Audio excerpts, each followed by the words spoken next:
The oracle comes down from on high this month to deliver his annual insight to the shareholders of Berkshire Hathaway, and obviously people want to understand, where does Warren Buffett keep his money? Buffett let us view a little of his annual shareholders' letter to fortune, and the advice, as soon as you cut through the econo-speak, is quite simple: invest in things that make more things. Buffett starts by explaining that the intention of his organization isn't to make money.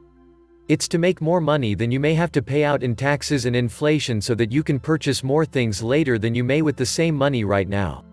He argues that a lot of the safest investments absolutely have the biggest risk, because even as some investments are very solid over time, when all is said and done, you'll end up with less purchasing strength than whilst you had commenced.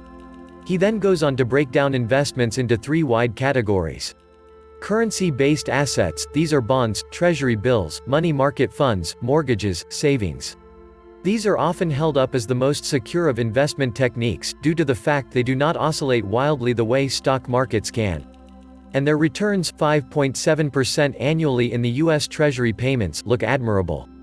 But because the value of the dollar has fallen 86% since 1965, cue Federal Reserve haters, even someone who does not pay any taxes could have lost purchasing power investing in them. Buffett nevertheless owns them, for liquidity's sake, but he doesn't assume to make any profit off them. Gold: this is the main crutch of the classification he calls assets that will never produce anything. Because gold does not multiply and there's very little you could make with it, the most effective manner to make money investing in it is if a person comes along who thinks it is more valuable and precious than you probably did.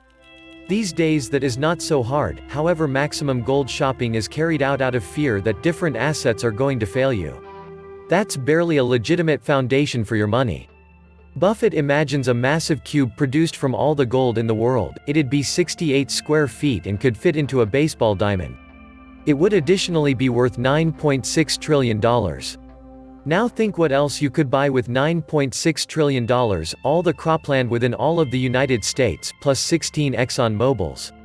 So you may feed and heat the world for the next 100 years, or you may have a cube. Productive assets: this means businesses, farms, and real estate. Buying stock in companies that make things mean you will continually be able to make further things. And that's good, due to the fact other people will always be inclined to buy them. Buffett calls these companies commercial cows, whose value is decided no longer by using the medium of change, however, as an alternative of their ability to supply milk. Folks won't need a massive cube of gold, however, they will always want to drink Coke. Naturally, Buffett argues for the third class as the most appealing and the most safe assets to be invested in. It may be riskier over time, and it's now not usually smooth choosing the businesses that people will want most to buy from, but making an investment in such stable categories is just chasing after the wind.